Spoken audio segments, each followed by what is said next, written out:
আসসালামু আলাইকুম, কেমন আছেন সবাই? আজকে ভিন্ন একটা বিষয় নিয়ে কথা বলবো। আমি যেটা দেখাইলাম এটা হলো ব্রেক প্যাড FZS ভার্সন 2 ইয়ামাহার। আর এটা হলো প্যাকেট, আর এটা হলো এটার ভিতরের, হ্যাঁ। আর এটা দেখানোর কারণ, আমি কিছুদিন আগে ব্রেক প্যাড লাগাই, এটা হলো পিছনের চাকা, সামনের চাকাটা যে লাগাই সামনের জন্য আনা হয়েছে। ওটা খুলে তারপর লাগাবো আর কি। কিন্তু ওইটা ছিল এরকম কালো। হুম। এই যে ভিতরটা এটা কালো ছিল, যার কারণে আপনার বেশি দিন টিকে নাই, আহ, ক্ষয় হয়ে গেছে। এটা বাইরে থেকে লাগানো। এটা আনলাম ইয়ামার সার্ভিস সেন্টার থেকে। এটা খোলার পরে আমি আসলে একবার চেঞ্জ করি, এই কারণে আমি চিনতে পারি নাই। যার কারণে আসলে ওই সময় আহ, আমাকে 2 নাম্বার যেটা ওইটাই লাগাই আর কি। দোকানদার আমাকে ওইটাই ধরিয়ে দেয়।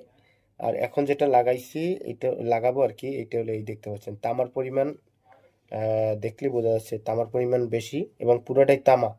আর এর আগের বার যেটা লাগাইছিলাম ওইটা ছিল এরকম কালো, যার কারণে তাড়াতাড়ি ক্ষয় হয়ে গেছে। আর এই তামা থাকার কারণে ডিস্ক গরম কম হয় এবং ক্ষয়ও খুব কম হয়। এর আগের বার আমি লাগাইছি এরকম কালো ছিল না এবং ক্ষয়ও তাড়াতাড়ি হয়ে গেছে। যাই হোক, এবার যারা লাগাবেন অবশ্যই অরিজিনালটা লাগানোর চেষ্টা করবেন।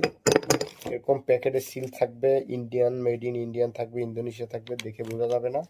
কারণ এরকম বাহিরে পাওয়া যায়, কিন্তু আপনার তার ভিতরেও নকল ঢুকানো থাকে। অবশ্যই আপনারা একটু দেখে যাচাই করে কিনবেন, এইটা কিনবেন। এরকম ভিতরে যাতে তামা থাকে, অরিজিনাল। আর প্যাকেট কিন্তু সেমই থাকে, হ্যাঁ, প্যাকেট সেমই, বোঝা মানে মুশকিল। এই জন্য একটু দেখে নেবেন ভিতর সাইডটা যাতে এরকম গোল্ড হয়। ঠিক আছে।